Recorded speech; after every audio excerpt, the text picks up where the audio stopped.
The Kenya Kwanza regime is sinking, weighed down by its own arrogance, political blunders, and a wave of arrests and intimidation targeting dissenting voices. No one will come to its aid. The people of Kenya are awake, and history will not be kind to a government that chooses oppression over dialogue.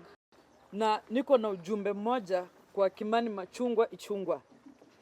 Kimani Ichung'wah, uko na tabia mbaya sana. Na tuko na information you are targeting women, and as women we are not happy.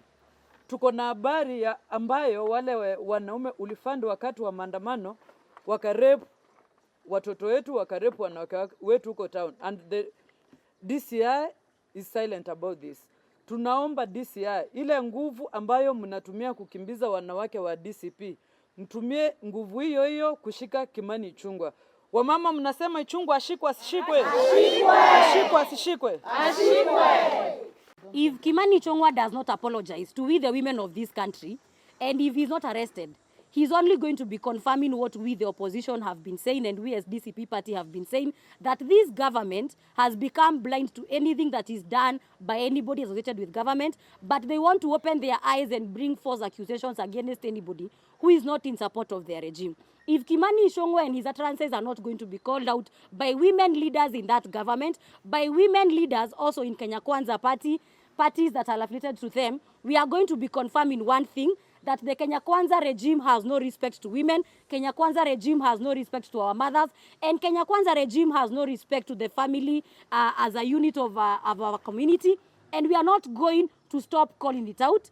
And if he's not going to be arrested, we have organizations that are beyond this country that we are going to keep documenting all these utterances with.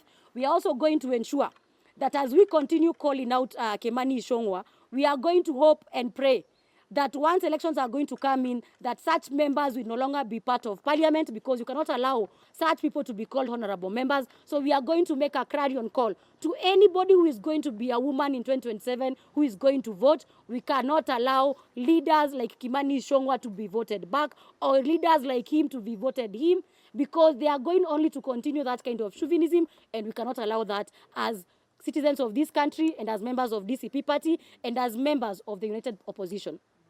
The Democracy of Citizen Party DCP women expresses deep concern over two troubling developments that speak to the growing culture of political intolerance and moral decay within our national leadership. First, we strongly condemn the unfortunate and disrespectful remarks made by Honorable Kimani Ichung'wah against Pastor Dorcas Gachagua, the Second Lady of the Republic of Kenya. Pastor Dorcas has distinguished herself as a national voice of the compassion, ministering to the vulnerable, mental health advocacy, support of widows, orphans, and vulnerable families, and championing of boy-child initiatives. To belittle her work in the name of political livery is both reckless and dishonorable. We demand an immediate retraction and apology from Honorable Ichung'wah. Leadership demands restraint, maturity, and respect, especially towards those making a difference where others remain silent.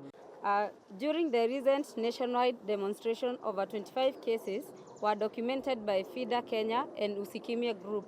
Cases of sexual assault, including rape, gang rape, molestation against women and girls were reported, and the government has said nothing so far.